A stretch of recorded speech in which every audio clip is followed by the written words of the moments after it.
All right, we'll just let a couple more people in here, and then we'll get started. On what we're going to start, I have no idea. This is obviously the first one of these that I've ever run that is kind of open forum, and by that I mean anything's in play. Any question you want to put in play is in play. If you got something that's been sticking it to you a little bit and you want to try to cover it, maybe I can help you through it. Something like that. We'll do this as kind of first come, first serve. I was kind of hoping people would write in some questions ahead of time, and I had 2 or 3 people that did it, but not that many people did it. But as long as you guys are okay with that, we'll just take them ad hoc here. And I will caution you ahead of time. If I need to do a demonstration or you want a demonstration of something and I'm not set up to do it, it may take a little time to get set up to do it. So just be patient with that. I think probably, unless it just becomes too much of a huge deal, when I go back and edit the recording for the repost, I'll try to edit out all the setup time so it's a little more concise and a little easier to watch on demand. So, all right. So I guess the way we'll do this is if you've got a topic or you've got something that you want to cover or you want answered, or you want me to address, just remember, free advice is worth every penny that you spend on it. So, but I'll take first come, first serve here. Probably the best way to do this is use the hand raising mechanism in your feed down there. I think it's in the, I can remember where it is. Maybe it's in participants. No. Down in reactions. Reactions now? Is that where they got it? There we go. Yeah, reactions. So if you just want to use the hand-raising mechanism in reactions, I'll try to get to you, and because I think that kind of sorts out the first come, first serve, if I remember right. And I'm just going to keep letting people in. Anybody from down south, southeast? Are you guys surviving hurricanes? Anybody from that part of the world? Just down in Southwest Florida. It was just kind of like a bad storm. Yeah. Did you get out of there okay? I mean, I don't think Southwest Florida was definitely getting it, right? The upper part of the panhandle there, yeah? Yeah, up there it did, but down where I was far away. You could see it. Oh, and it messed everything up, though. Yeah. All right. Well, I'll just hang out here and make idle conversation until I see a hand go up, and then we'll take it from there. I don't know how this is going to go. I'm sure we're going to adjust this over time. I just wanted to always kind of make this an option and really was never in a position to do this until we got the lab rebuilt here. So, all right, Christopher Dean, you are the man. You're the inaugural question asker in the inaugural open forum of the lab. Go. This is just a general question from the 7 update. With heat on every input channel, are you going back and not using some of the plugins you've used in the past? I've repositioned some of them, is the answer. Now that I've got heat on inputs, I actually go back to what I do much more often in Pro Tools, which is use heat and decide whether I want it to be tube mic emulation, tube saturation emulation, or tape saturation. I'll make a decision of that on input now. And in terms of other types of processing like that, I go back and put Phoenix on my groups now. So I'll have a Phoenix on drums, a Phoenix on bass, a Phoenix on the guitar group, all of the rest of them, and can obviously just add as much of that as I want. And that's my tape saturation path, for sure. Might even add one, well, I definitely would add one probably to the left-right bus as well. I almost always have a tape saturation plugin on my left-right bus anymore. So does that answer your question there? It does. You got something you can show us real quick, or in terms of just how you've changed the channel? Well, again, I mean, there's no real change to the approach. It's just the mechanism I'm using. For you guys that aren't familiar with it, hang on, let me get an input strip up here, and I'll try to show it. Stand by for me. Let's see, I think I want to do this. I forget, there's heat on groups available too, yeah? Or no? At this point, only on inputs right now.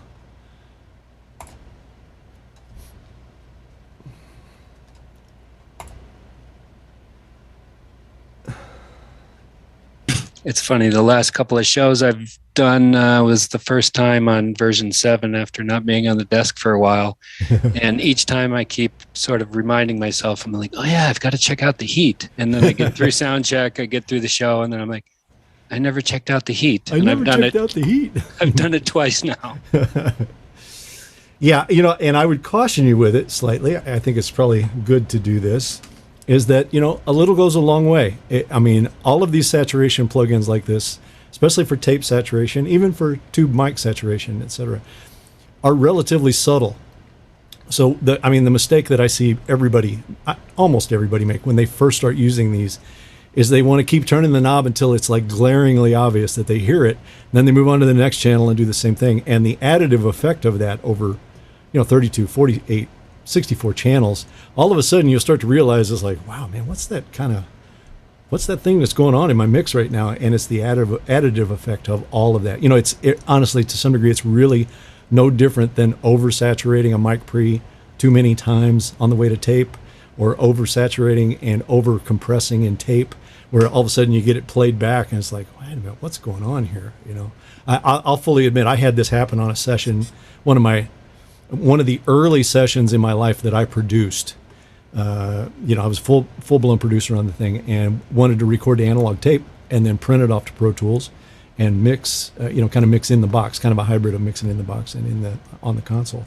And I printed it too hot. We were definitely printing too hot to the analog.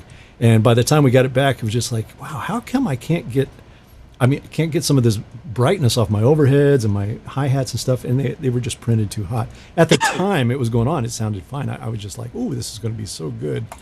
But it was one of those things where I couldn't back out of it once I got it done. So it kind of dealt us fits all the way through mix. We finally got it, but it was, it was a really good lesson learned, even though we were using, it was a Studer A800, good high quality tape, but we just went too far with it. Just got too greedy with it. All right, let me get over to something where I can show you this. Let's see, maybe I'll do this.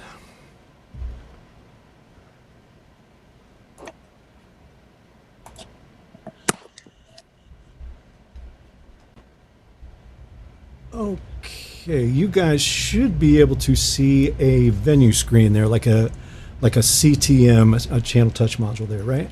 Yes. Okay. So as you can kind of see here on these two inputs, I've got heat on both of these. This is a kick inside mic and a snare top mic. And let me see if I can blow this out where we can see it here. This will be better to do it this way. Move this over a little bit. So for the kick there, you can see can you guys see my cursor there? Yeah, there we go. You can see my cursor. These are the settings for the heat here, right? So if I go left, that is going to be tape saturation. If I go right, you'll see it changes color, and that is tube mic saturation, I believe. All right, have I got it backwards? No, I'm sorry. I think I have it backwards. It's tube mic going left with the red. No, it's color on the screen, sorry. Right is red, and that indicates tube saturation. Left is purple, which indicates tape saturation, right? And then on top of it, you have a color choice or a tone, and that is the control that's right next to it. Generally speaking, bigger number is brighter, lower number is not as bright, okay? Hang on, I gotta let some more people in here. Now, the show file I have up is honestly not as I described it. This is something I've been working on. This actually has tape saturation on that kick and snare. Normally I would reverse that and do tube saturation there, and then do the tape compression at the group level, maybe even at the parallel compressed level. I might do it there, so. Okay, so, but again, I would caution you, just be judicious with it, and add it in bits and pieces as you go along, and all of a sudden you'll be able to hear it. And I would suggest to you, if you're doing it on venue, which obviously you are if you're using heat, you can actually set up a function key. And I do this all the time with this kind of processing, where I set up a bypass for all of it at one time, and where I can just kind of kick it in and out and see what it's doing on my mix. So you can do that in the events list, right? So let me see if I can pull that up where you can see it. Now, it takes a lot to build it. I'm not going to lie to you. So you would have to build an event basically for every channel that you want to instantaneously bypass, right? So you'd have to go to channel 1, that that function, or pick what switch you want to use as the function. And I would just pick a function switch, a normal function switch, so you can have it away from you where you don't accidentally hit it during the show. And then have the action be to bypass the heat on a given channel. Now the way you would set it up here, I don't know if I got a good example of it here, but let's say this is the switch that we're going to be pressing. In this case, it was a color switch, one of the color switches down at the bottom of the channel. And then the action was going to be to bypass a plug-in here. But it would, in your situation, it would just be bypass heat. And you would pick the channel that's going to happen. And then you could add 7 more channels of that to that function. Okay? So it would be, I'm going to press the color switch, and it's going to bypass heat on these 8 channels. And you can set it up where it toggles, right? If I press the function switch again, it'll all come back in. And if you want more than 8 channels, the kind of the power user way to do this is to take this event and duplicate it, right? Then the trigger is already set, and then you just add 8 more channels in the second control. So, if you had 96 channels, obviously it's going to take 16, is that right? Don't ask me to do math. 12 versions of that event to do it, but it's all going to work on one button, right? So what I do with this is I have some show files that I've built that only have these control builds in them. Like I have one control build that is every channel at the push of a button, I can bypass their EQ. Every channel at the push of a button, I can bypass their dynamics. Every channel at the push of a button, I can bypass all the high pass filter and low pass filter. Same thing for heat. And then once I'm done with that, I just carry it on my USB key. And if I walk into a show file, doesn't matter, if I walk into a show file that I'm just guesting on or whatever, I can import all that stuff, import all those events easily to the list, and then I have them right there. I don't have to rebuild them. Like once I have it done, I never have to rebuild them. Matter of fact, I might be able to give you an example of that here. So let's go to filing, import. I think I've got it here. Because no, demo template shows. Function, yeah, this is a good example. So function key placeholders. So let's see here.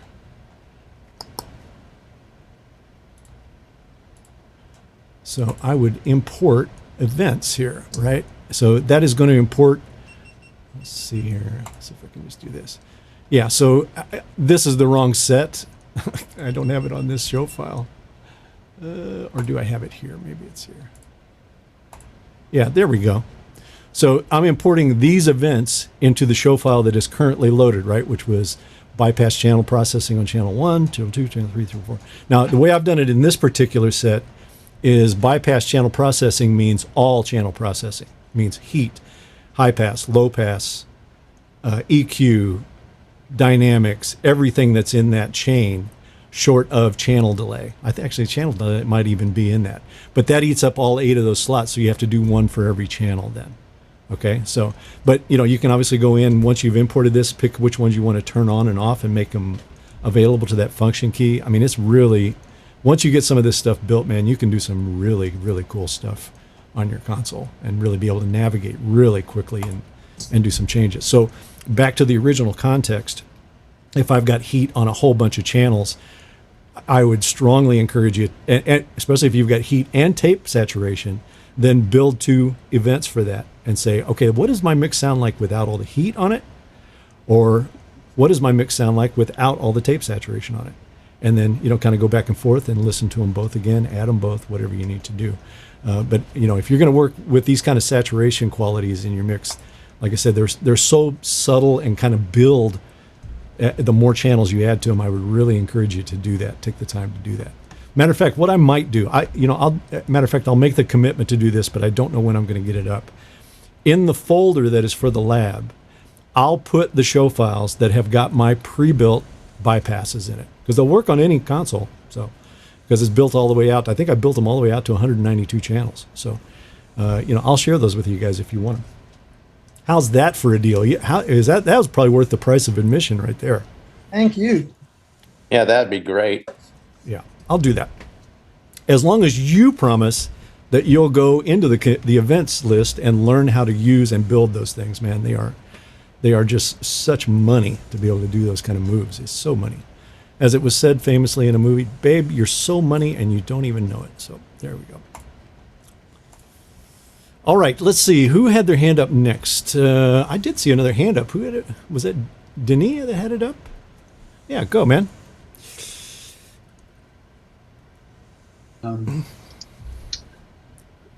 I'm really new to the SXL, Robert, and I had a very lame question. There are no such things as lame questions. Well, especially yeah, from I you, get sir. that. Not a problem at all. Yeah. Come on. I was looking for a ducker, and on my previous consoles, I had the option of gate or ducker, and I understand that now I have the option of gate or expander. So is that something that's coming? Is it going to have to come up with another plugin somewhere, or I just couldn't find it? Yeah, it's okay. Currently, there is not a ducker option on the gate that is on board of the console, meaning the in-strip processing. But you can go use a plugin to do it, and Avid makes an exceptional plugin to do this. It is absolutely my go-to for it. So stand by and I'll kind of show it to you here. Just do a mono version. So the cool thing with their ducker is you can use it either with the expander or the compressor. So if I remember right, let's see here. I'll just put this on something just so I can.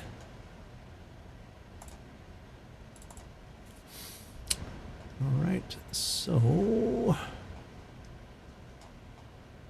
if you notice right up here, you have the word duck.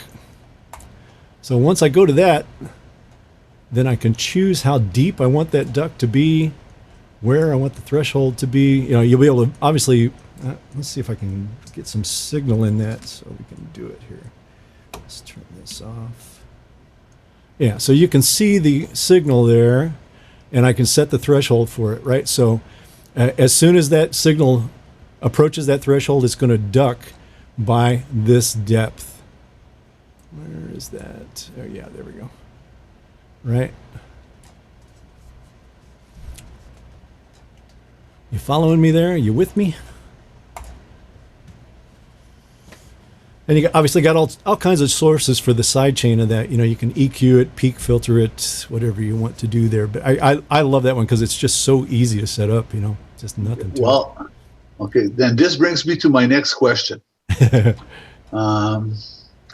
When I was looking I actually found this plugin, by the way. So it was available, and then I was trying to find my key, and I couldn't find a key going from a group. Is it because I hadn't created a group yet? I don't think you can do that, actually. I don't think you can create a source from a group. Yeah, it's only channels. Okay, so Okay, so here's the situation. So I have 4 singers, and I'm trying to duck the guitars or whatever, right? I'm trying to duck something based on when all 4 singers are going. So as the 4 singers are not there at the same time, most of the time, what would be a solution? Yeah. Okay. So here's what I would do. You're gonna create a bridge there. So you're going to take an aux out or a group out, it doesn't matter, into a plugin. Matter of fact, I'll do it for you here just so we can, because we can, right? I mean, that's what we're doing here. All right, so we're going to say, let me pull in a plugin here. So we're going to use the time adjuster plugin as a bridge here. That's my go-to to do it. And you wouldn't necessarily have to do this. You can use the actual Pro Expander as the plugin if you want to do it. Well, actually not in this case because we're going to build the sidechain bridge. So forget what I just said there. And then we're going to take an aux out or a group out. It could be either one, Denny, either one. So Okay. I'll just take 62 out. And then I'm going to return this to a channel. So I'll just go way down here. Let's go into one. Do something obvious here. 144. Okay. So now what's going to happen is, let me mark it so we can all be talking the same language. 144, where are you?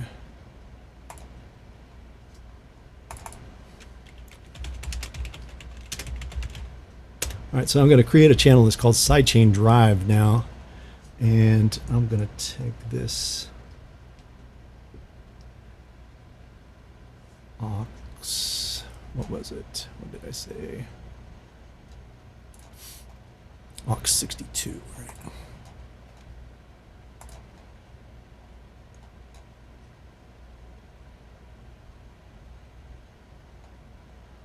So we're going to call this Sidechain Drive.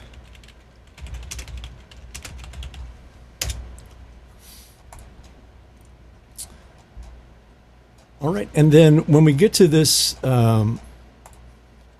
this ducker, we're going to choose the key source as Sidechain Drive channel, not the aux here, the channel, right? Okay, so now you have a channel, an input channel on your console that is going into the drive, the sidechain of this ducker, okay? And that channel carries anything you want to put in it via that aux. So I was using aux 62. Now anything I turn into aux 62 and have that channel up is going to go to the sidechain of that ducker. You follow me there? Yeah, yeah. Yeah, I've had very much. Yeah, the one I've used this for a lot is communications, right? Like if I've got a lot of comm mics on stage and somebody wants to talk to them and, I want it to, turn down my near fields or whatever, turn down my mix into my near field, then I'll put that ducker across the mix bus that is going, to my near fields, have people talk. As soon as they get on mic and talk, it turns down that mix so I can hear them. Things like that, it's really, really handy for those kind of things. I tried really hard to get us, and I don't want to sound like I'm talking negatively here about the process, but it's just kind of what goes on in console design. Very early on in the design process of S6L, I asked for them to have inserts on the monitor buses, meaning the A and B monitor bus on the console. And it didn't make it in. And I tried to get them to do it later after the console, the protos were released and everything. And they said, no, we can't do it because it means we need to completely re-architect what kind of processing channel that is now. And the monitor bus typically doesn't have inserts on it. But if you could do that there, that would be so simple if we could do it. So it's kind of a miss on our part, but there are ways around it, especially if you're going to use a matrix to do your local listens and even out to a headphone amp or whatever you want to do it to. If you're going to do that, then you can break down this same sort of process and have external sources like comm mics duck the mix that you're listening to at any given time. You can get really fancy with it on a monitor console where you can choose the mix that is being ducked to follow solo, to do all kinds of stuff through the events list, right? So I'm actually, I think we're probably going to have some questions on this today, but I'm going to probably try to defer them a little bit until the next actual formal lab, which is going to be on doing front of house and monitors and front of house plus monitors using bus-to-bus workflows. Like how do I do groups up to auxes and all kinds of things like that? Where are my pickoff points? All those kind of things. We might be able to get into it a little bit today. I just don't want to get really down the rabbit hole too far here today of something that I'm going to cover probably in a few weeks. So, did that answer your question though, Denny? Did that give you a way to do that? Okay, awesome. All right. I only see you listed as iPad guest, so I can only call you iPad guest. iPad guest, you're on the air.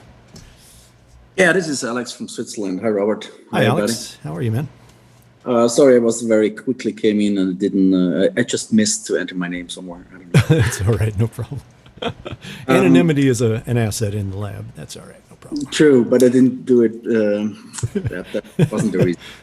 I got a question about the Dante card, which I'm using on stage for getting 16 inputs from Ableton. And I'm not quite sure what the SRC does and how could it help me? When do I need it, and why is it on every channel? I believe, boy, don't quote me on this, but I'm 99% sure that you can do SRC in the device setup in Dante, right? So is your Ableton working at a different sample rate than S6L? Yes, it is. Is it at 48K? It's on 48, correct? And I did that change in the Dante setup. Yeah. And so so is it kind of unnecessary to do anything on the console, I guess, but I'm not quite sure. No, I don't think so, because the Dante card follows Dante controller there. So anything you do in Dante controller will immediately be applied to that card on the device, right? So, boy, I'm just sitting here thinking, and if anybody's got an answer, man, please raise your hand and shout it out. I'll use this opportunity to say, I don't have all the answers. I probably have a good way of finding out answers, but if I don't have the answer, I'll tell you I don't know, and we'll move on from there. Okay, so, but what I was going to say is I think I know it now. I was going to say if you go to the Dante card and adjust it on the Dante controller to 48K, but I don't think you're going to be allowed to do that. I think it's got to stay at 96, and then the external devices need to SRC up to it, right? In your Dante devices, is the Dante card your clock leader? Yeah. Yeah, that's what I would do as well. Have you had success with it, or is it not working, or is it working? I'm using it since months, every weekend. Beautiful. Working. Love it. But I just never thought about why this SRC button is on my input on the channels. And I never touched it. I was too scared. Never touch a running system. You're right. don't fix it until it's broke, right? Okay, great. Well, I'm glad to hear it's working great. Yeah, I mean, I'll be totally honest with you. I've just kind of delved into the Dante world in S6L with any kind of depth here over the last 6 months. I finally got my Dante certificates and, in level 1, 2, and 3, et cetera. So, I feel a lot better about it than I have previously. So, all right. Is that Fred that's got his hand up? Fred, do you have a question, or do you just want to catch up, man? You just want to talk. You just want to. No, I actually had a couple questions. What is that? Does SRC mean source? No, sample rate conversion. Sample rate conversion. Okay. I had two questions. On this plugin you currently have up there, I see there is a look ahead. Yeah. Does that change? We've been talking about time in a lot of your labs. Does that change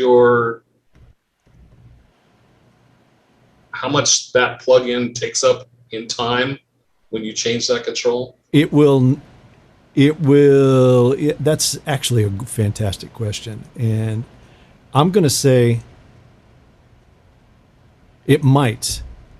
It might. I almost don't see how it couldn't, because, well, let's see here. If you're doing look ahead with external sidechain. Well, no, I'm just talking about the plugin itself. I don't even know how sidechains work. I've never used it. I don't know anything about it. That's dude, you guys need to come to Nirvana. I mean, I don't use this in broadcast. And then my other question was, do you have a knee control on your console? I do, yes. Okay, very hard all the way out to very soft on the console, yeah. Every time I've ever seen it, it's always really hard. And I'm like, I don't like hard knees. Yeah, no, you can go, a really wide range. And the cool thing on the Dynamics processor that is on the console, you can get all the way out to 100-to-1 ratio on the compressor limiter, So, you can build in an absolute brick wall on it, but all the way down to less than 2-to-1 soft knee. You can go all the way that entire range on that one processor. So one of these days I'm going to get over and play with that desk. I know, man. I know. Yeah. Yeah. Come on. Let's make it happen. Let's eat something first. We might drink something first, and then let's come over and play. It's always a lot more fun. Well, I made 47 jars of prickly pear jalapeno cactus jelly yesterday with my neighbors down the street. And then we made prickly pear margaritas and just I haven't drank tequila in a long time, so this morning was a little rough. Clearly, you need a friend. Clearly, you need a friend. Come on. All right. So I will find out the information on the sidechain. I got to believe if you engage look ahead, it's going to delay that path. I have to believe that. It just seems logical to me. I feel very confident in saying, although this could be wrong, I'm going to set up an experiment to check this. Because if it's in the input path, if that plugin is in an input path and ADC is turned on, then what I want to believe is that as delay gets added to that path, ADC recognizes it and adjusts accordingly. Okay? I know this was a big deal in Pro Tools for a long time, where the ADC in Pro Tools was not addressing sidechains, and they were having problems with this very issue. So I'm definitely going to check it here. I haven't checked it yet, but I'll put it on the list of things to check. So stand by on that. I'll get you an answer. Good question, though. Very good question. All right. How are we doing so far? Is everybody okay with this format? Obviously, we're not going to do this every week. I'm going to do this, one every 3-4 labs, whatever. It just gives me a little bit of break in terms of prep, especially coming up, man. I got a lot of work coming up the next month. It's going to be hard to get a couple more labs done. I got a lot of shows coming up. So, who else we got? We got a lot of thumbs up. Anybody else got anything they want to contribute? Questions they want to ask? And just for the record too, it doesn't necessarily have to be about S6L. If you got live sound questions, you got, approach to speaker tuning questions, things like that, I'm happy to address those as well. Like I said, just remember it's free advice and worth every penny. So I was hoping Andrea was going to be here today. She had some questions for you on the old venue consoles, but she's not here today. Who was going to be here? I was hoping Andrea, the girl from the church that yeah. Hanoi weirdness speakers system that. All right, let's see here. How come I don't see everybody's name here now? What's going on? I see a person's hand up. Looks like you have a screen on the background. Yeah, James and Greg. Oh, and you got another one here too. How come I don't see everybody's name here now? What the heck is going on?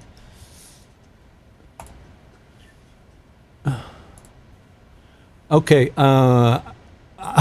this is embarrassing, but I'm just going to try to describe you. Okay, you're wearing black. You have a beard. You have a black hat. Please come in with your question. This is James. James. Oh, there it is. Now it shows up. James Shaw. Okay, James. Bring it on, man. Sorry. First of all, I find it funny to see your battery warning there. Has just a couple weeks ago, I helped out a monitor engineer on a profile. And the solution was, yes, the date is wrong on the console. We need to change it. Of course, profile wouldn't tell you the battery was going, but replace your battery, Robert. Yes, I know. It actually came on this morning. So, that'll be the afternoon job after I log out here. Yeah, at least we got the alert for it now. It didn't happen on the old profile systems. So you just but my question was, with Waves plugins and on the surface of the console, when you've called up a channels insert and you're looking at plugins and you've got the parameters up, I saw there was also a knob that suggested to me that it would rotate through the slots in the Waves plugins by rotating it. And there was a button that I dug in the manual to find out what it meant, but I'm guessing it's a way to assign controls and waves to knobs on the surface. It's like all abbreviated, and it seems to suggest it's saying virtual parameter select or something, but it's like VR. And that is and forgive me because I don't have my wave system installed here, so I apologize. I want to get it done. I'm waiting on some stuff from Waves is the honest answer. So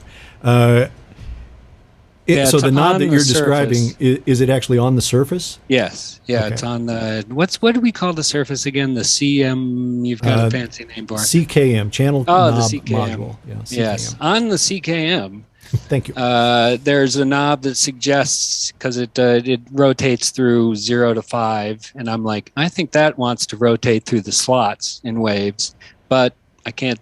It doesn't seem to do that, so I'm not sure what it does. And if it was only 0 to 5, that leads me to believe it's probably not the slots, because I think there's 8 slots in a Waves channel. Is there not?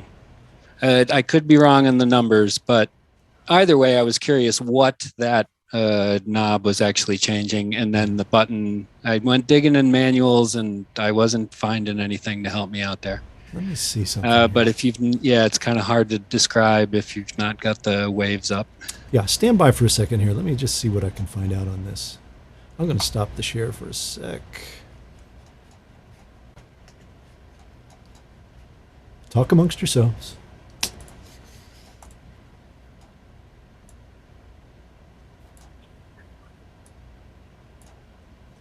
Hey, Michael, are you in Texas today? Yes, sir. Are you going to be there Wednesday? I'm coming to work AT&T Stadium. You want to go have dinner someplace? Crap, you're gonna be a big. Let me give you a temporary yes. I don't know. I'm technically supposed to head back down to Houston tomorrow, but there are some things happening that may change. So let me say temporarily, yes, I would love to. Drop me your email address or a phone number in the chat. Yep. Well, I don't want to do that while I'm driving though. Yes, please don't. Yeah. Robert's got it. Robert can send it to you. I'm sorry, what did you ask for? Yeah, you like how I just used you on that, Robert? Yeah, thank you. Can you send Fred my information while I'm driving, please? Your like email information? Contact info. Yep. I'll do it. Fred, if you could just drop me a quick text and remind me, and I'll get it to you. You're always driving, Michael. I know, he's always going somewhere, isn't he? Yes. And then it looks dangerous sometimes.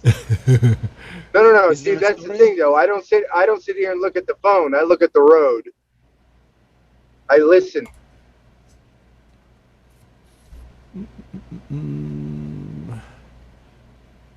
Oh, you must be a busy Matter of fact, man, I can't even see you guys right now. I've got the map up. Well, seeing us is overrated, bro. I mean, you're not missing anything there. Here we go. All right. I hate to say it, but I'm not seeing what I want to see on this, James. Hey, James. Okay, so do me a favor, please. Will you drop me an email at the Squawk Box address? And sure. just say, and just 10 words telling us what we talked about, and I'll get an answer for you and respond to it. Right on. Thanks. Sound all right? Sound like a deal? Yeah. Okay, man.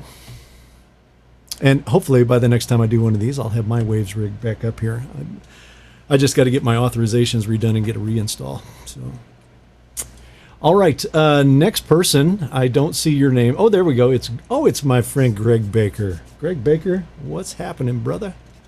Hey, two questions. One related to the lab, and one is basically an opinion poll that kind of came up in the back lounge. So the first question is, I'm a console hopper, and I have a buddy who has a 6L.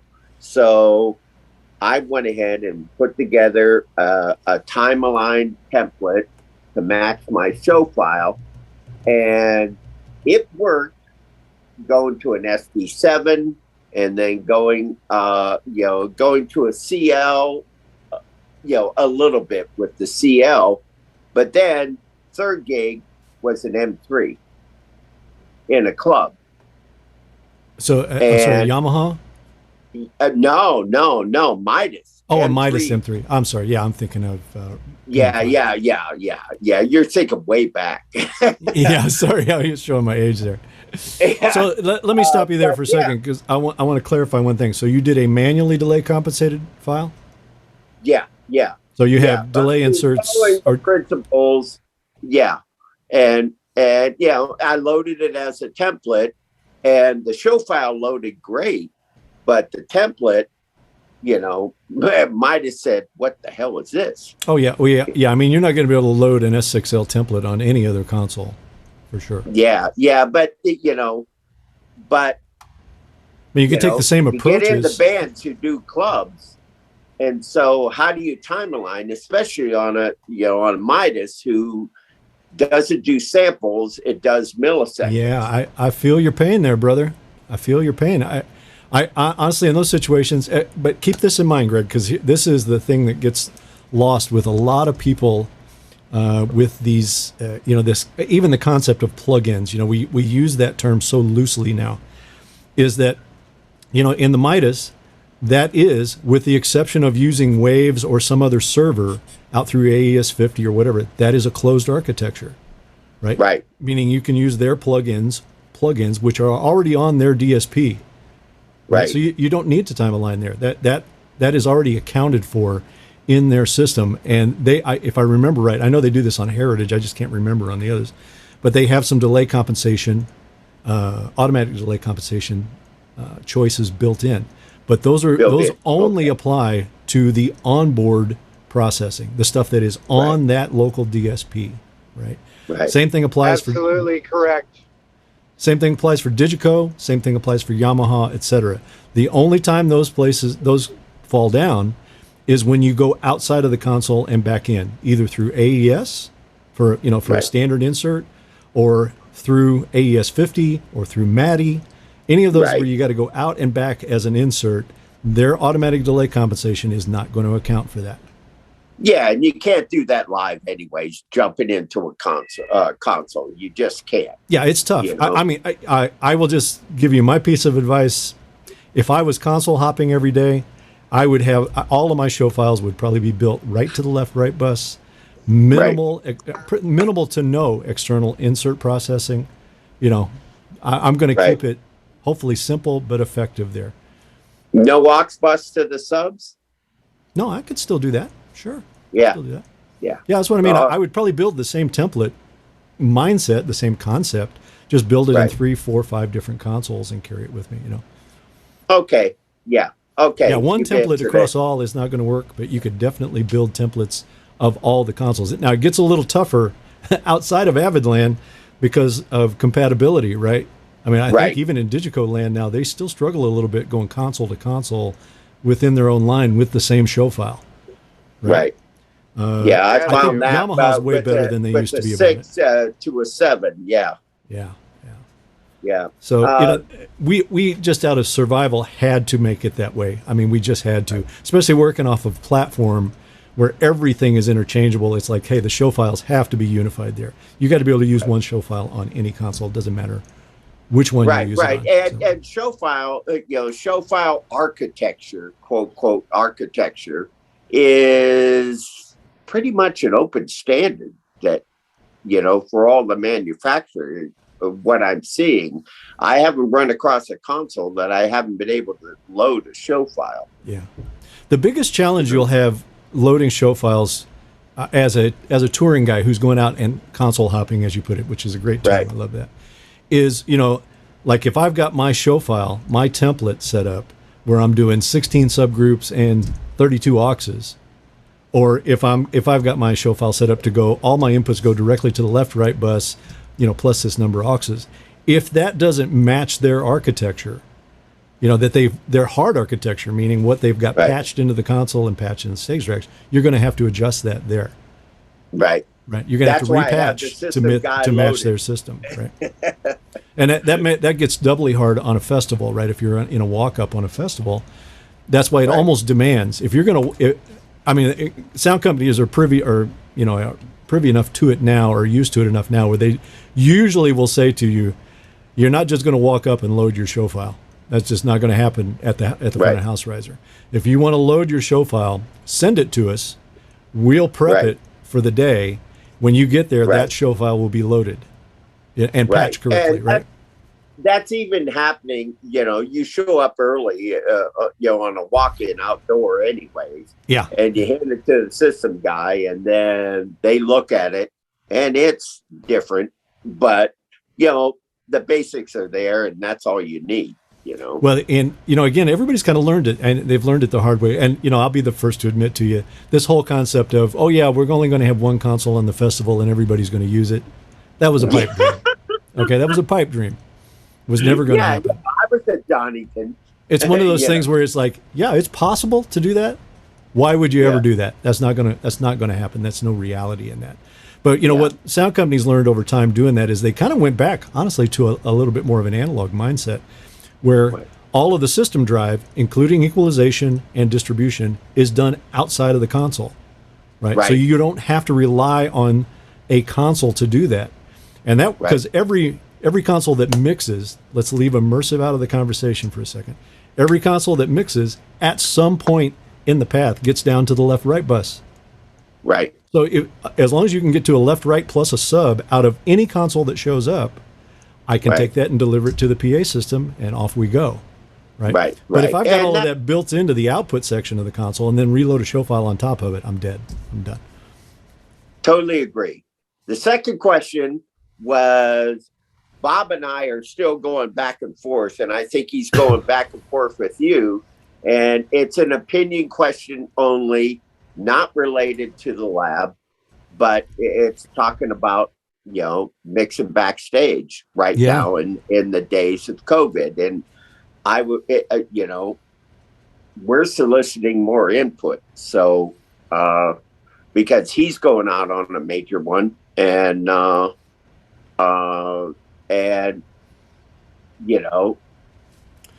question's in the air. Yeah. Well, let's chew on that for a little bit. This is a great place to chew on that a little bit. And for you guys that aren't familiar with what Greg is talking about there, I run a kind of a social online program on Fridays at 4:20 Pacific time. And it's open topic. It's called the Back Lounge, right? So we can talk about anything there. And one of the topics that has come up in the last couple of weeks is with how bad COVID is right now. And you have a number of people that are sitting in the middle of the audience, extremely exposed. And the tour is literally at risk depending on if these people get sick, right? These front of house engineers, lighting guys, et cetera, that are out in the front of house are actually suffering a little bit because they kind of have to live in the bubble to help ensure that the tour doesn't go down.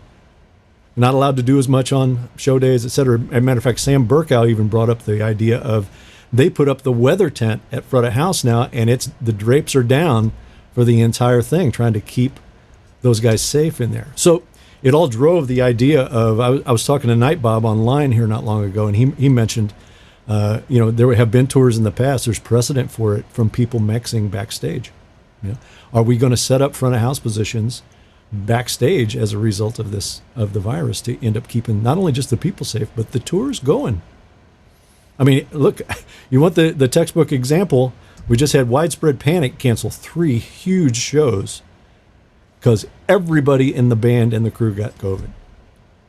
90,000 tickets on hold, So, that's what's at stake here. So the question from our end of it then is, okay, well, how do you go about doing that? How do you make that real? How do you make it work? Do you put a reference mic up there? What I was thinking, you put a reference mic to Smart, up there, and then I'm thinking old school. Put up a set of binaural microphones on a mannequin at the front of house position, and then bring those back and throw it in, like you used to do 2 S4s, I think we could run into all kinds of things there. Denny, if you got a comment, I'll give it to you 1 second. Pull it right to you. Yeah. Okay. I personally, I've felt this way for a long time, honestly, a long, long time, that I could mix a show on a pair of control room monitors distantly located and send it to the PA system and be able to do a show like that. I fully believe I could absolutely do that. And, I've talked to Buford Jones about this in the past because he did some Faith Hill stuff like that in the past where he was actually out in a truck on the dock mixing on near fields and mixing the show.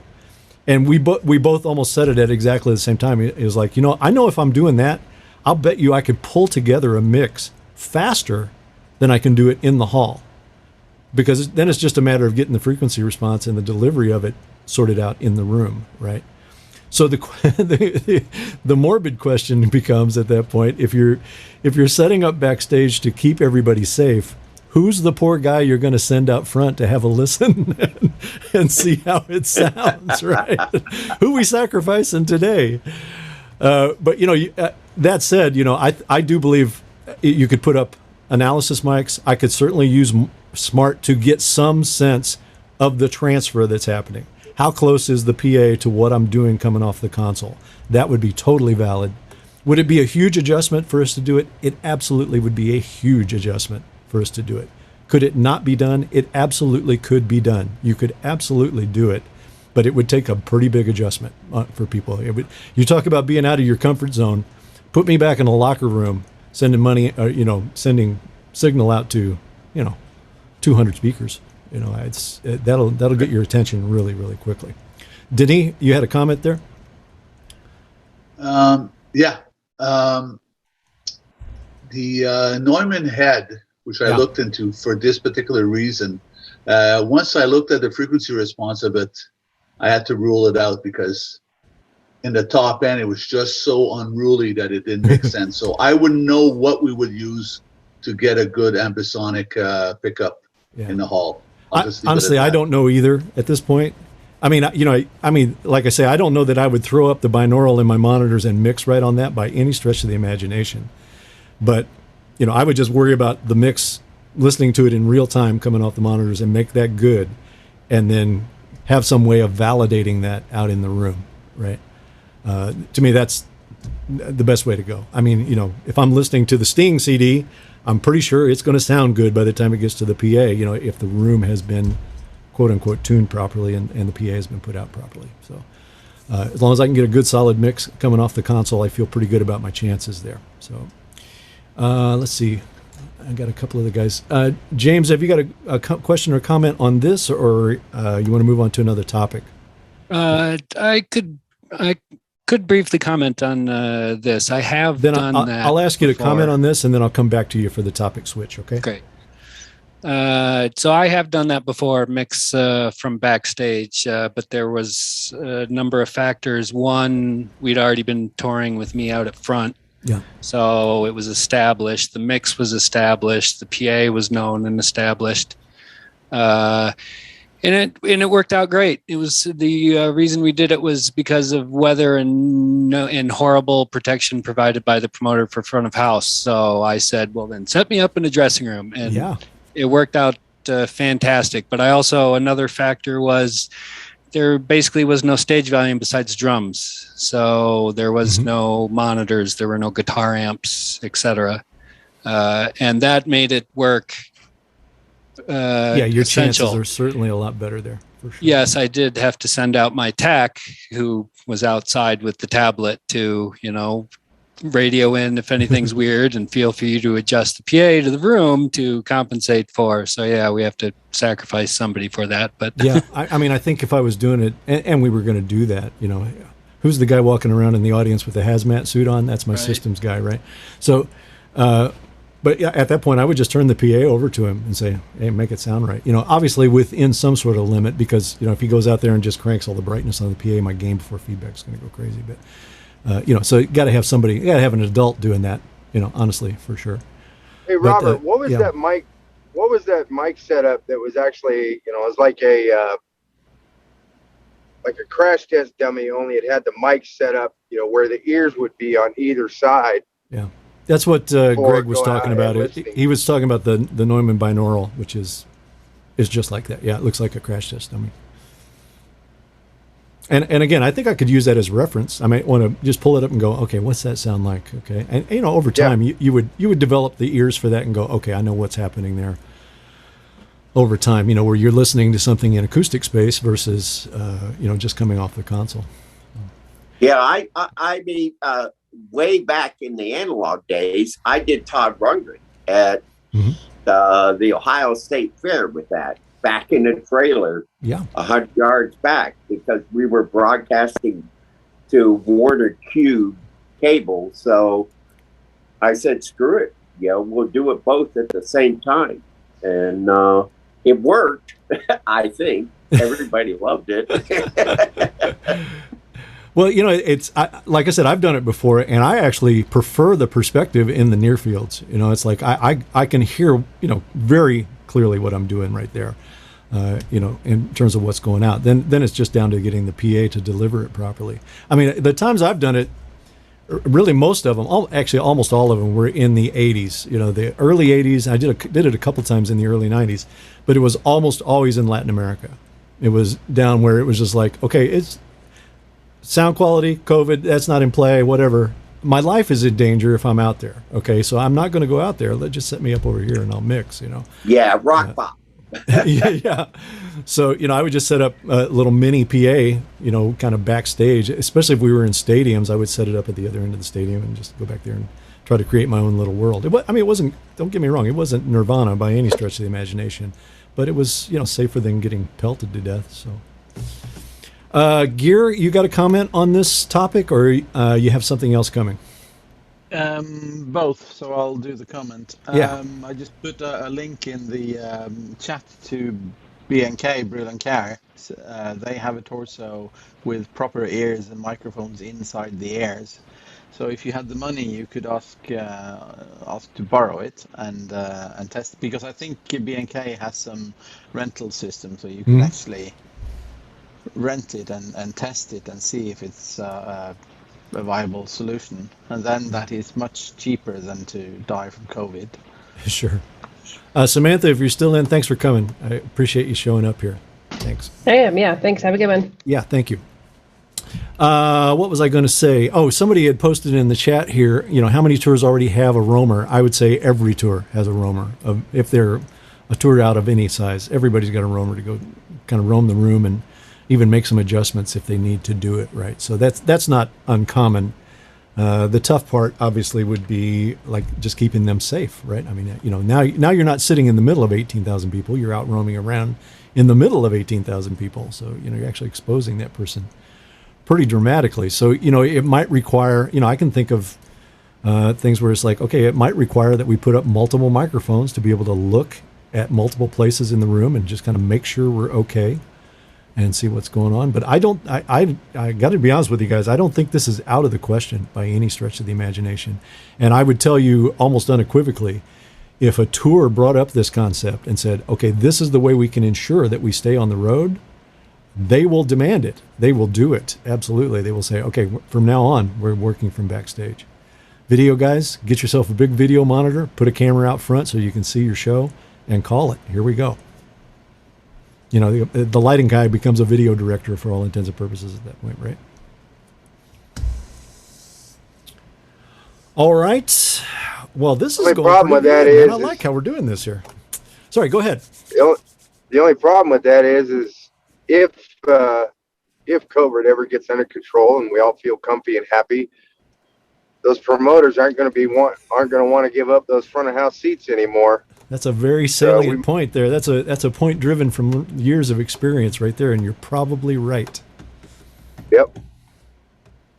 If we can make that successful, we will probably never be at front of house in amongst the crowd and get that nice shiver up our spine again. Yeah, it might be right there.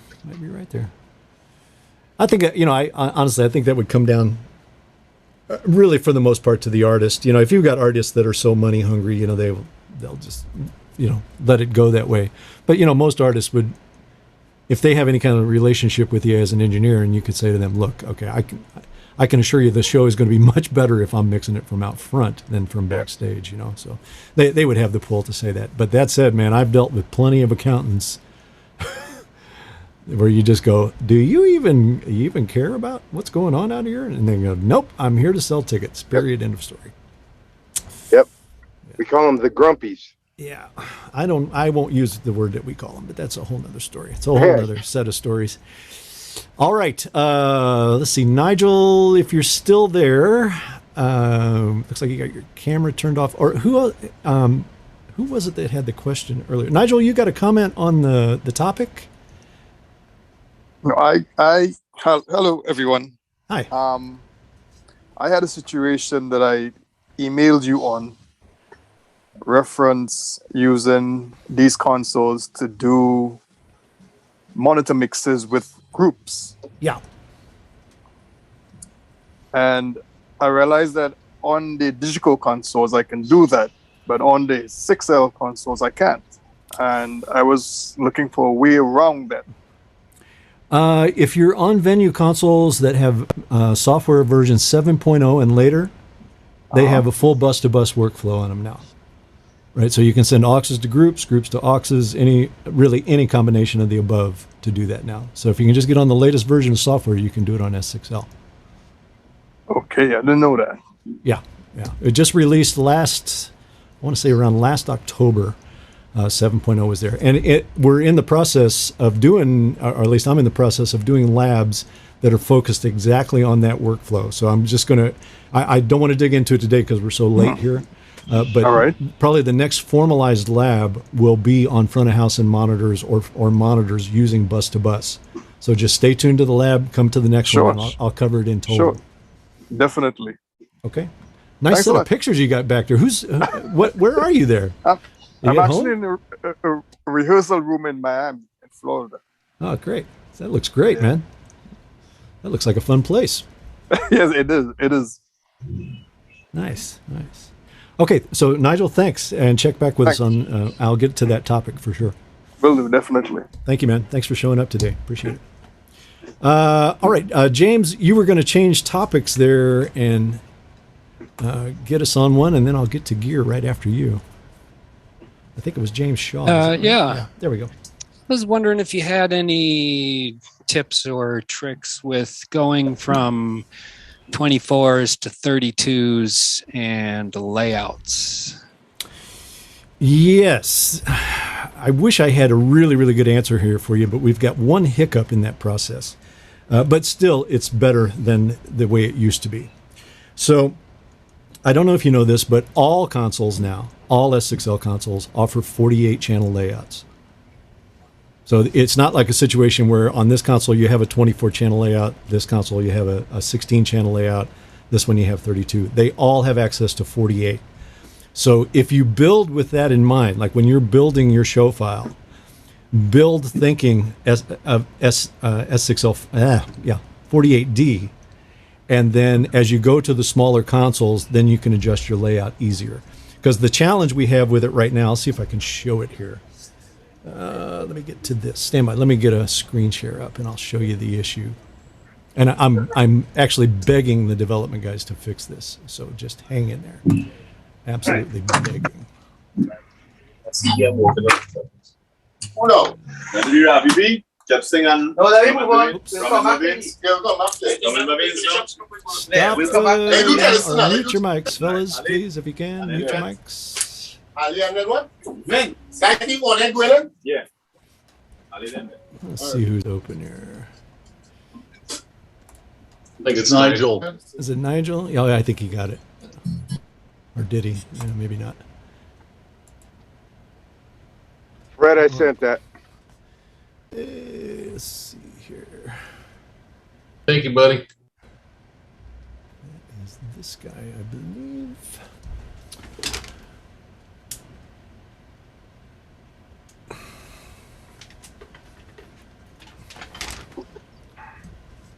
There we go. Okay.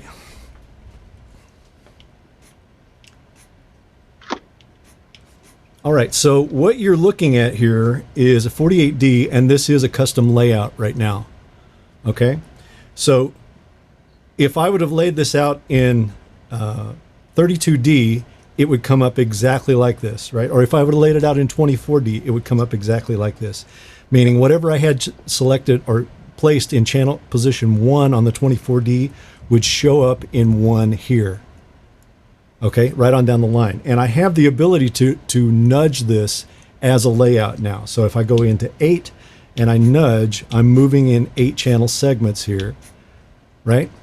And so if I was to move, let's see how I want to explain this here. If I was to go from a 48D to a 32D, the challenge becomes this.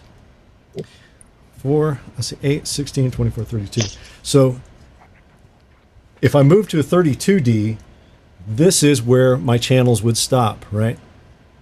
And the challenge for me, this is the part of it that I don't like right now, is that in 48D, this was under my center section, right?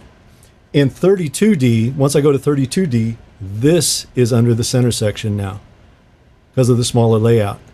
Now you would think I want to go that way, right? I want to move this 8 back under the thing, but I can't move that direction. I can only go the other direction. I can't slide it over. I can only go in one direction with the layouts right now.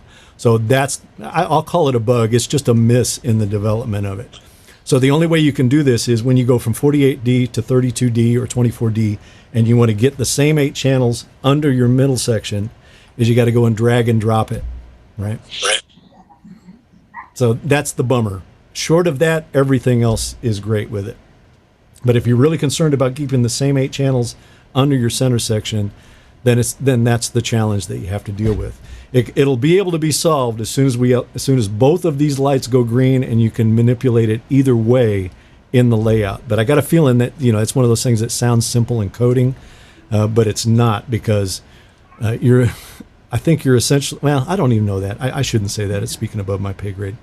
But I think it's between the show files. It's just saying, okay, in that layout, what's channel 1? Okay, what's channel 1?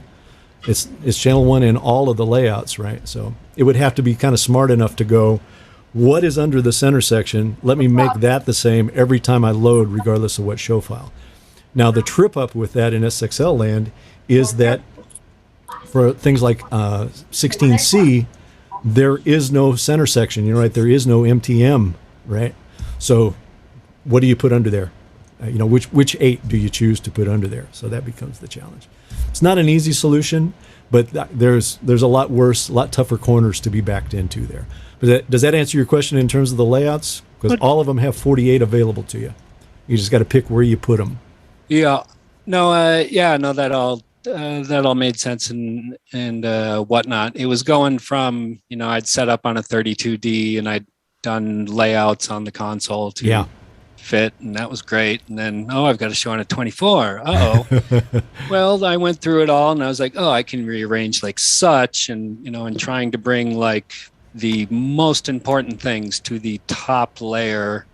And I'm using snapshots to do the first layer for all of the songs, and it worked out just fine on the 24. But then I was like, now if I go to a 32, I'm going to have just basically a blank section.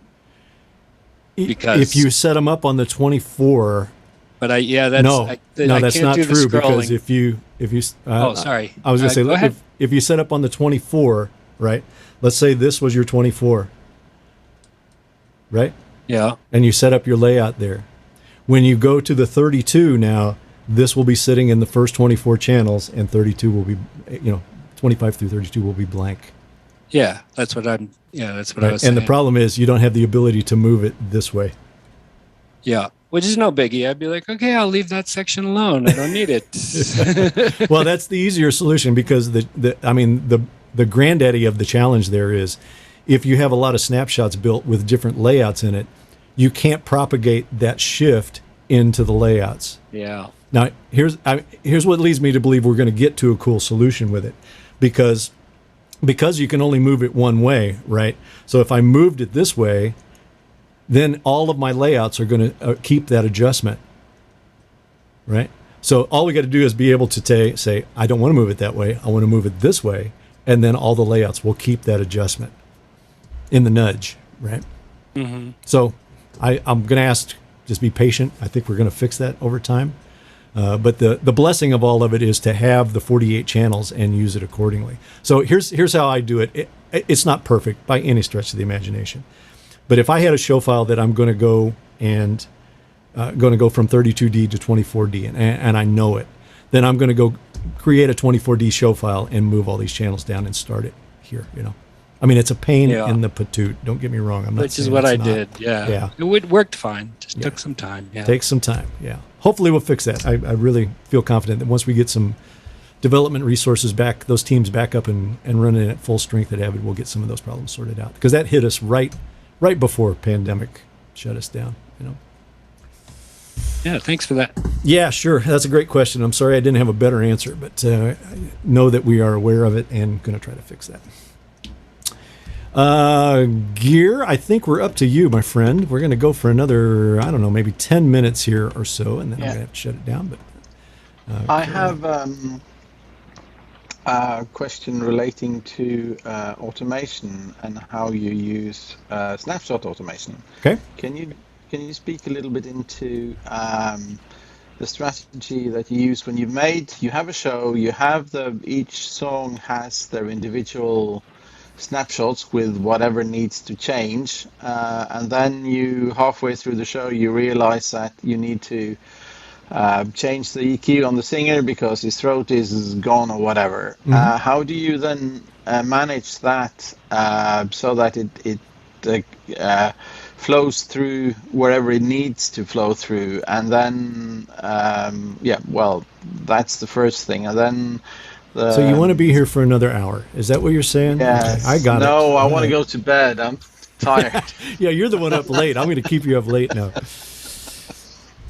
All right, go ahead. Give us part B of your question there. No, just do that. I'll take part B afterwards. Yeah. Okay. or right. maybe I made a note of it, so it's gone, but I'll find it. Just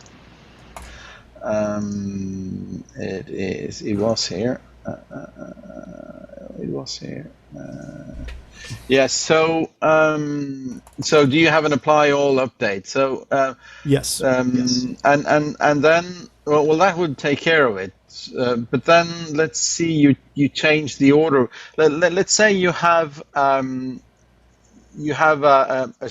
show file. You start off with everything's in the place where it's supposed to be, and then next song you just change one thing, and that remains throughout the show.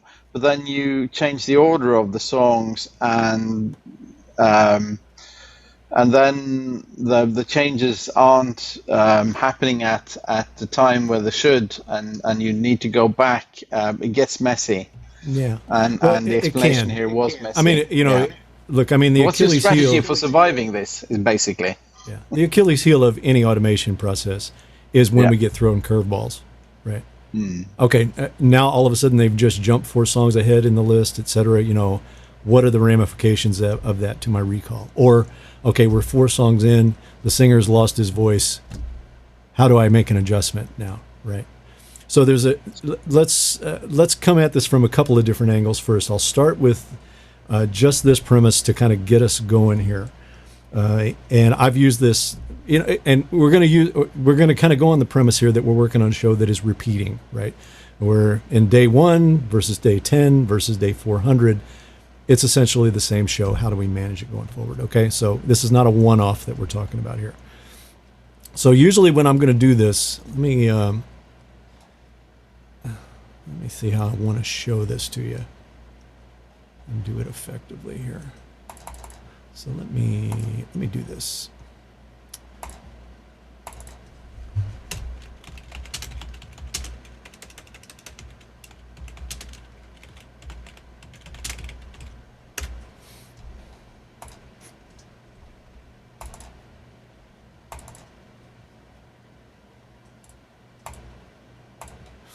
Okay. So the first thing I would say to you, if you know you're on a show where you're going to use snapshots, and I mean this for any reason, meaning I may just have a list of snapshots that are song titles, and when I recall them, they are going to do nothing other than put the name of my MP3 onto the USB key. All right? It may do nothing more than that. I can have snapshots that will do that. I can get in, and I suggest, honestly, to guys that are just kind of getting used to snapshots, etc., that they do that. Like if you've got a set list, put that set list in the snapshot list and get into the habit of recalling that snapshot at the beginning or at some strategic time before that song starts, right? Get into the habit of doing that, even if you're recalling nothing on the console, because the automation is only as good as you remembering to hit the recall button. Okay, so that's the first thing. You've got to get the muscle memory going there, right? Now, in the venue system, we operate on this kind of methodology. Store all, recall filtered. Store all, recall filtered. Meaning, every time I hit the store button, it is storing all parameters on the console into the currently loaded snapshot. But what we recall out of that store is filtered, meaning we get to pick what channel, what function, what parameter is going to recall with the snapshot. Okay? So what that means is if I recall, let me just do this. Let's just do a couple of dupes here.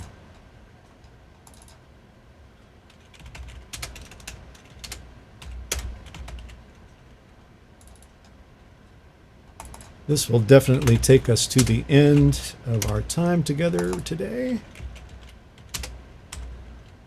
Thank you, Gear, for saving it till the very last thing.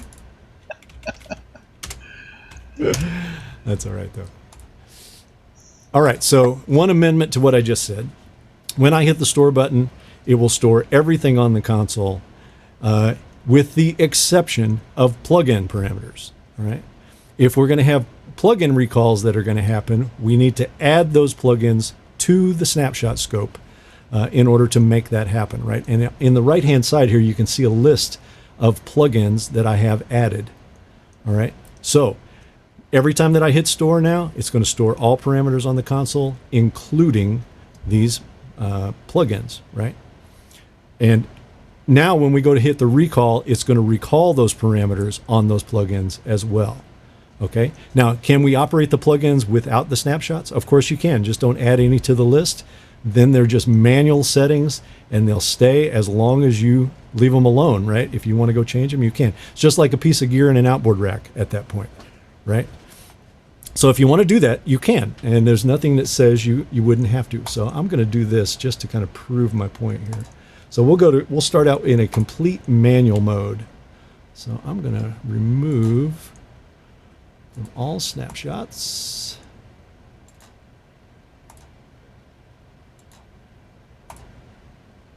Sorry, just bear with me here. I'm kind of shooting from the hip here.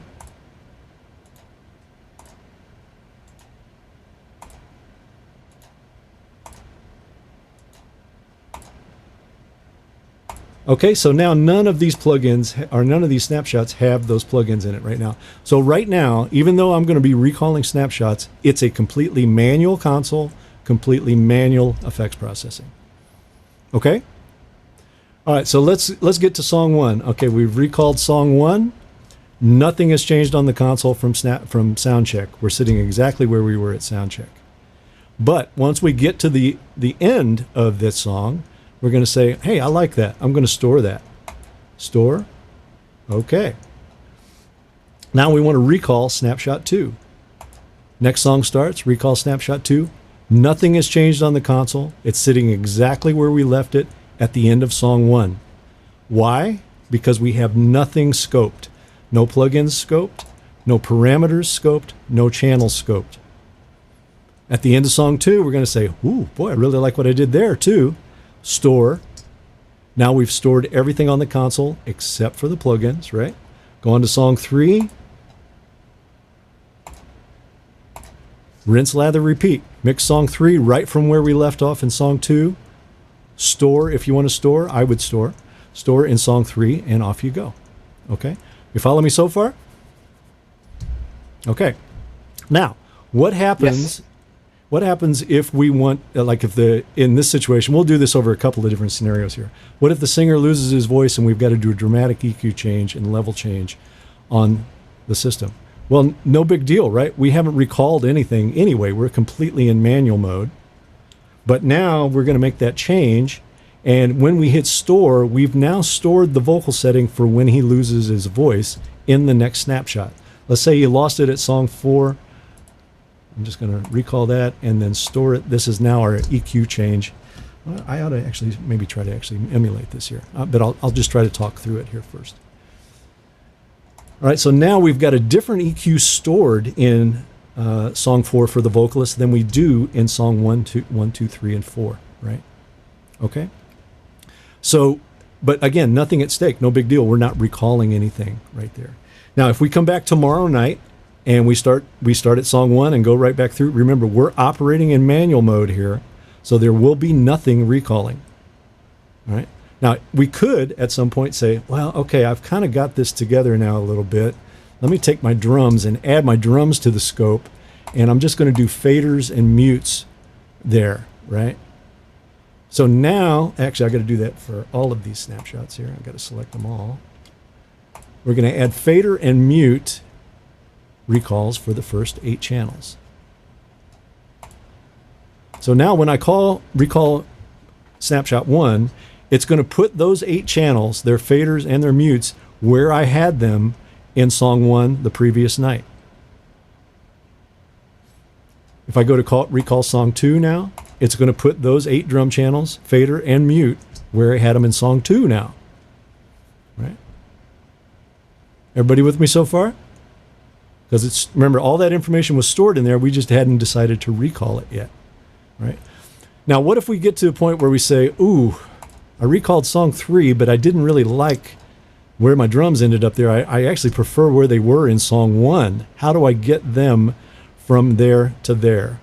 This is where we need to do a propagate. And this gets a little messy, but you would go back to song 1, recall the drums. Remember, we're only recalling the drums here. And then you're going to say update snapshot 3, fader, mute, drums. Right? And say update. And now, when we recall song 3, it's going to have snapshot 1's drum settings in it. Everybody good there? So you gotta, if you're going to update something, you got to pick the parameters you're going to update, the faders you're going to update, and the snapshot you want to update it in. Now, what happened if we wanted to say, okay, that's where I want my drums to be for the rest of the night, even if I have them all scoped here. All right, so then we would do update, drums, fader, mute, pick the rest of the night's snapshots, or even pick all snapshots if you want, and go update. Now, as I make my way through the list, those drums are now going to be set where they were in song 1 for all of the drums, right? I've overwritten all of the previously stored fader and mute positions in those songs. Everybody with me? All right, so how about, what if we want to do something a little more on the fly, a little more immediate, so we don't have to recall something else and then send it other places? That's where edit mode comes into play, right? So let's say, let's take that singer again, for example, where we said, oh boy, I had to boost a lot more top end on him here. I just need to put that in the rest of my snapshots. Now remember, we're not set up to recall anything on the vocalist yet, but you're just going to make a change to the rest of the snapshots. All right, so in that mode, you would go edit, and now you're going to instigate that change on the EQ. You're going to change it.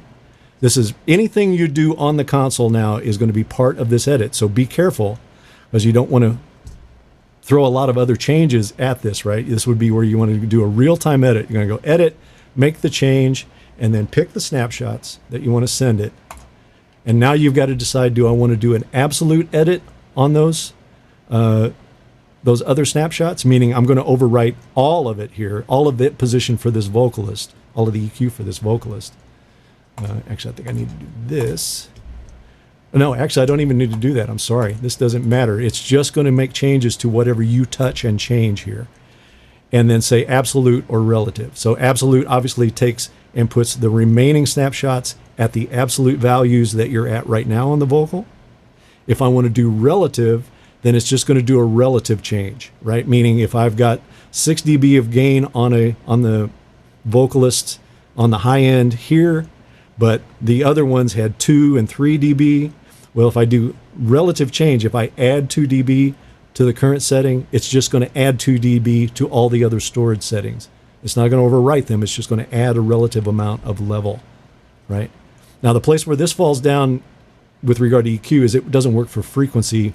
It might work for bandwidth, but I don't think it's only for level, right? This is only a level-dependent change here in absolute or relative. So you can do that in fader positions, gains, thresholds, things like that, right? But that's more of a real-time change there. The thing to remember there is when you're in absolute or relative edit, I'll just do relative here. When you're in absolute or relative edit there, anything you do on the console is going to be part of that change now. So once you go into that mode, be careful what you touch and change. You're only going to want to address the things that you want to address going forward. Places where you could do something like that is maybe by the time you're in the second song, you say, oh man, this snare drum EQ is not going to work for the rest of the set. But really, even that mentality only applies if you have snare drum EQ changes set up to recall throughout the night. If you don't have them set up to recall throughout the night, make your change and just let it ride for the rest of the night, right? So any of this update and edit mode only applies to things that are previously stored that are going to be recalled, right? If it's not going to be recalled the rest of the night, why would you care? You just make the change and ride it out for the rest of the night. Is that making any sense to you there?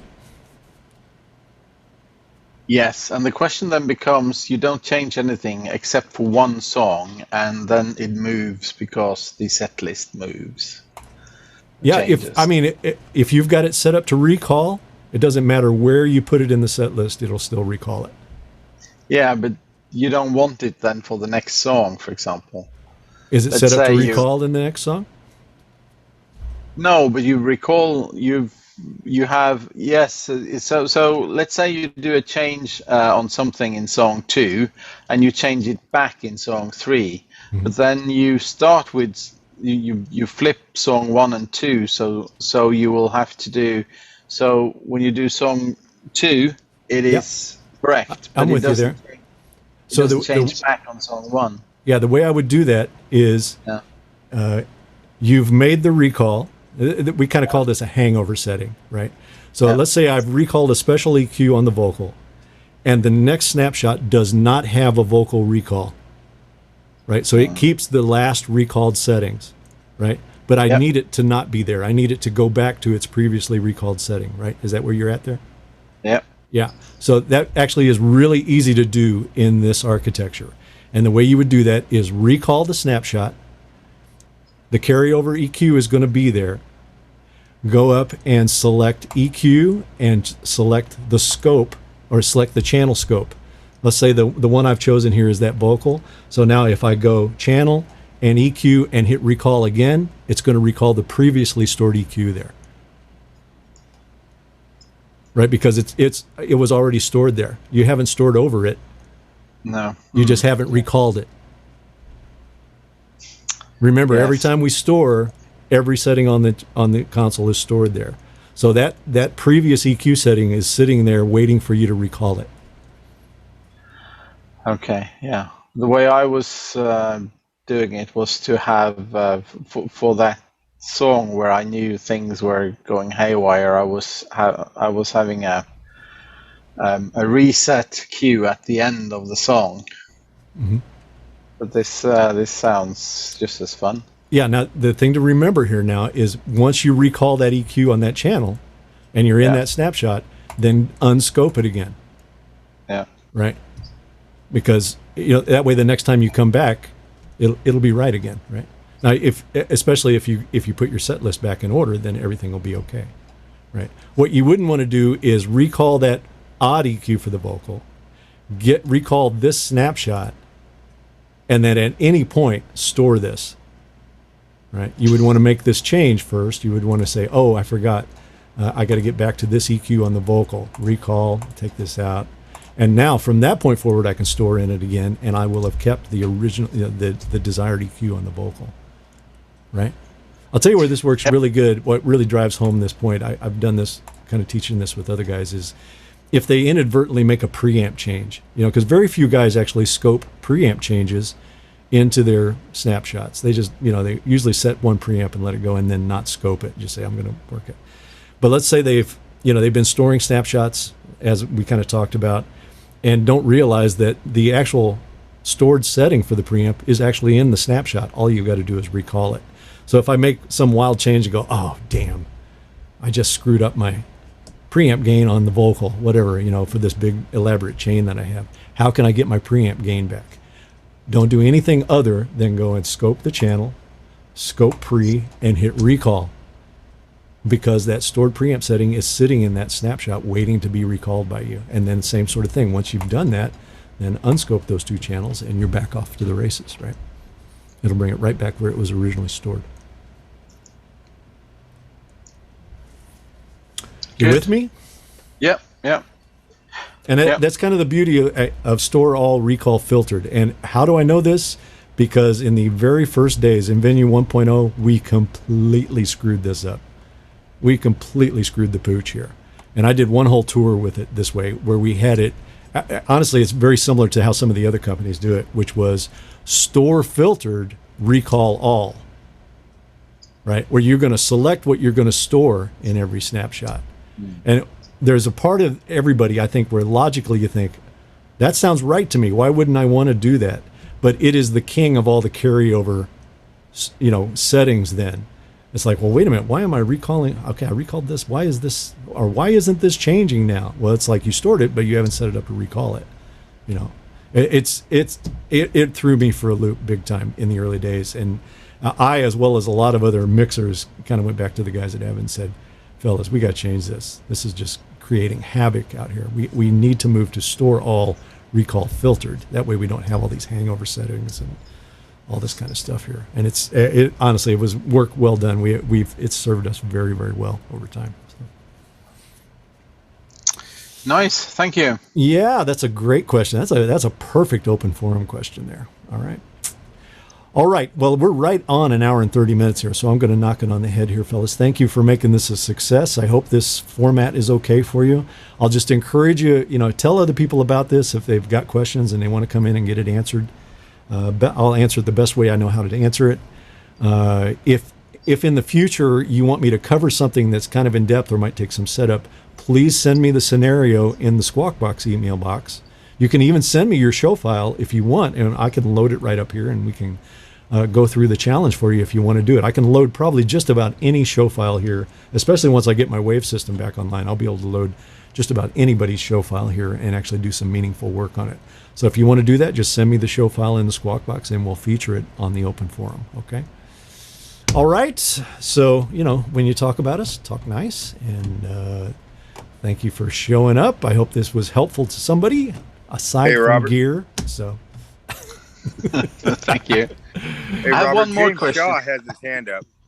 who had his hands up? Oh, Yes. yeah. Sorry, I'm having trouble seeing your don't hand worry there, about James. It's kind of right over a part of your screen that's kind of It's hides cool. it there. That's right. Go ahead, man. I'll get you in here. Sure. All right. Real quick, I just wanted to comment on Gary's question. When I encounter folks that are wondering, how do I start off with automation and whatnot? And I'm like, if it's on or off, in or out, 1 or 0, automate it. Yeah. If it's something that is not that, like a fader, an EQ, whatnot, like think twice. And if I had something like a guitar channel, he plays a 6-string on one, a 12 on the other, I need to re-EQ the 12 this particular day compared to other days, but then I need to remember what songs have the 12 so I can propagate, etc. I'll more do things like make 2 channels for it. Yeah. Because the propagate stuff is great, but as far as like when you're mixing the show and then you're like, oh no, I need to make sure this is updated in the other songs, so I just changed it now, so I got to go into update, scope the channels, blah blah blah, and it's like, oh, I just missed a guitar solo. Awesome. Well, I divided it into. It just takes cycles, right? Yeah. It just takes doing it and getting used to the mindset of doing it. Like the update thing, I love using it. I got it set up on function keys where I can update a channel. Because here's the challenge with not using update, in my mind anyway. Let's say I recall a snapshot and I make changes. I make my mix changes in the snapshot, but at the end of it, I think, oh man, I love where I have the bass guitar right now. I want to just update it in the rest of the snapshots, right? So I don't have to do this every time the bass recalls. So that's a place to use update, where you just go select, update, or update, select, parameter, fader, boom, done. I mean, you can get really fast at it if you practice at it a little bit. I'll honestly say I rarely do live edits, like absolute or relative edits. I can certainly see situations where I might, but I rarely do that. But I update a lot. I do a lot of updating throughout the night. I'd love to see something, I don't know if it's a fantastic idea, but something along the lines of, we have settings for EQs that we can store, so you can recall presets that you have for EQs on any channel. Oh, you can do that now. Yeah, no, but I mean, to then be able to do something where you say this preset, snare EQ1, is locked to these snapshots. So if I change snare EQ1 on any one of the snapshots that uses that, and then I've said this is your preset, then if I update it and save it, any other, just like if we automated, if we were doing MIDI changes for our effects, and you got your large hall and you go into a gig, and then the next day you're like less large hall, and you hit save, every snapshot that'll recall large hall will recall your new large hall sort of thing. So you want it to do that? Am I making sense? Yeah, for the example of I had a guitar player, he's got a 6, he's got a 12. I changed the EQ on the 12 for a particular day because he put new strings on it or whatever. I could go through and update all and be like, okay, which songs does he play the 12 on? Select all those, do the update. And that's totally cool, and especially cool making an event to do it quick for you. But if I saved the EQ for that 12 has 12 string guitar, and then in some sort of way, I'm talking theoreticals here, could then say, hey, 12 string guitar is locked to the EQ, is locked to these snapshots. So if I update it and save it, resave it as something new, I say, it needs a little bit of this. I hit save. Any snapshot that uses that preset for that EQ will automatically change. So just like when I was controlling reverbs with MIDI, if I changed the snare verb that day. I got to tell you, what you're saying, though, is almost the same amount of work, regardless of how you do it. Well, no, because all I got to do is hit save on the preset, and then it automatically, any song that uses that preset will now have the new settings for your preset. So I see what I you're had saying. to do So lock it as a, yeah, just like when we were controlling MIDI, controlling our effects, it's just recalling presets. Yeah. And if I change the preset, every time it recalls that preset, it's going to recall what I last saved it as. Yeah. It's a whole nother layer of, there's actually a term for it. Yeah, how do you lock it, the preset to the snapshot? You got to deal with. It's locking to a library is what it's doing, right? Yeah. And the mixer I'm working on has that function, so I can. Digico does something like that, right? And theater mode, sorta. Yeah, it's kind of a theater mode kind of thing. Yeah. Yes, theater mode, and also the Allen Heats do that. The inexpensive ones. That's probably a drift over from all the Digico, the shared development with Digico. I'm sure. So yeah, we've considered that. Honestly, we've looked at it.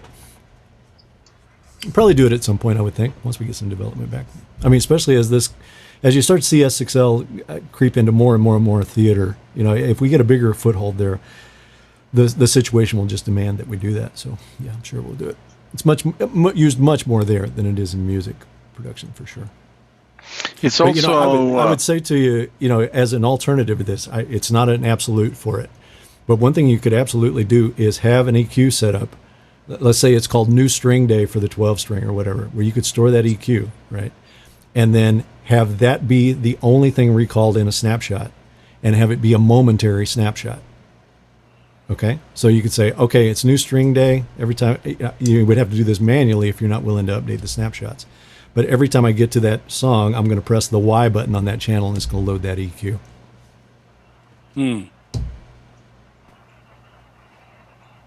I mean, that would be a manual per song if you're not willing to do the update, but at least you could do it that way. Yeah, that's totally another way. Right now, currently, if I had to do something like that, I would just double patch the channel, and one channel would be 6 and the other's 12. Yeah, honestly, that might be the easier way to do it. And then I don't have to worry about, I don't even have the EQ and scope. Yeah. Yeah.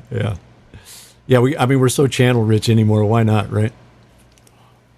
But you touched upon something really important in the whole concept of automation, and it's important to discern these two things. I think when we're talking automation, is that we're talking about snapshot automation, right? Not runtime automation. We're talking about snapshot. And in snapshot, the way I've already started to teach it to guys that are just coming into it is to say, treat that snapshot just like your A2. It is your A2. Okay, so if you said to your A2, when we get to this song, I need you to turn this fader down and mute these two faders, etc. Right? I'm going to give you some action to do. All right, so we get to the song, your A2 does it. Fantastic. It's going to stay that way until you tell your A2 to take it out and put it back, or until you tell that A2 to take it and move it somewhere else. Right? It's not just going to automatically come back when I recall the next song, unless I've told the automation to do that, to put it back, right? So treat it like a person. Treat it like it's going to do exactly what you tell it to do every time, right? You got to start thinking like the computer a little bit there. Michael, go ahead. I'll let you be the last word here, dude, and then I got to run. Okay, just two quick things. Hold on, there we go. One, are they going to put out Venue for Windows at all, ever? Venue for Windows. Venue is Windows. Okay, I thought it was Mac only. No, it's Windows Mac, only. not Mac, but or Mac is what I meant. I'm sorry. No, are they going to ever put it out for Mac? Is that what you mean? Yeah. I'd say very doubtful. It would be a huge amount of coding work, and it would only serve standalone software. That's the only thing it would serve. So at this point, I'm just going to be frank with you. I doubt that we're going to do it anytime soon. We'll just rely on people to use emulators on their Macs to be able to do show file builds, etc. I mean, I've been using it in parallels for as long as I can remember. So yeah, I just don't think we're going to prioritize it. There's too many other things we want to get done, and we work on a shared resources model. It just seems odd to me because Pro Tools, you can get that on Mac all day. Pro Tools is a Mac application, and right. Macintosh is the engine. Right. In this a Windows computer is the engine. It's not a Mac computer. I get it. Just anyhow. The other thing is, I mean, the flip side of it is, I mean, I've had people ask us this a ton of times in the early days of it for sure. Why didn't you do Mac OS for Venue? It's like, name me one product that is not an Apple product that runs Mac OS. There are none. I keep wanting to say Midas, but I'm not 100% sure of that. That's Linux. That's not Mac. That's not iOS. Okay. Right, so that's the deal. I mean, and in Pro Tools, obviously, you're using a Macintosh computer, so it can run that iOS, right? Yeah, all other products are not going to be that way. Then the other thing that I had was, how about we do a class on MIDI? On MIDI? Oof. Okay. Well, I could certainly do it. I mean, I'm not the sharpest hack in the room or in the box on MIDI for sure. Certainly not in this day and age. I've been away from it for a long time out of the context of what does MIDI mean for Venue, but I can certainly cover that one. How deep do you want to go? Yes. Then I'm probably not your guy. I'll just be honest with you. I'm probably not your guy. I mean, maybe I could recruit somebody in to do it. I'm not opposed to doing that. Might take a little prep time to get it, but certainly. There's a new standard too, isn't there? I think I saw in one of my briefs go by this past year that there's a new. Yeah, there's MIDI 2.0. Yeah. Yeah. MIDI's. I mean, that's a pretty amazing story, MIDI, when you think about it now. I mean, to have a musical instruments control standard that came out in the 80s, man. I mean, the early 80s, and didn't go to 2.0 until just a couple of years ago. I mean, that is a spectacular run for something like that. And think about how many products that was adopted into over 25 plus years, 30 years, Amazing run. Yeah, AES November 81 is when it came out. That sounds right. At the Waldorf, of course. I remember when it came out, man. I mean, everybody, all the keyboard players, everybody I was with, just like, oh, you aren't going to believe what's happening right now. This is unbelievable. And they were right. It was pretty unbelievable. So. But I sure lost a lot of hair over it. I'll tell you that, man. Doing tons of SysX MIDI stuff in the 80s with effects processing. I mean, I had it set up with my front of house rigs at one point where at the push of a button on a patch bay, one of these little digital patch bays, I could pull all the effects presets from every unit in the rack and store it on a Mac SE. It was pretty cool. Way ahead of its time for the time. So, yep. Now, why I needed to do that at the end, I don't know. I probably still got those cards sitting around with those presets on them somewhere. Who knows, man? Who knows? All right, my friends, I got to pull the ripcord here. Sorry to say. Thank you for hanging in there. Thanks for keeping us talking today. Much appreciated. Like I said, spread the word about it. We'll try to do one of these every 3-4 labs, something like that. Think about things you want to talk about. Think about things you want to get in here and see, and I'll try to accomplish that for you. All right. And on that note, I'll let you guys go. Thanks so much for showing up. We'll see you guys later.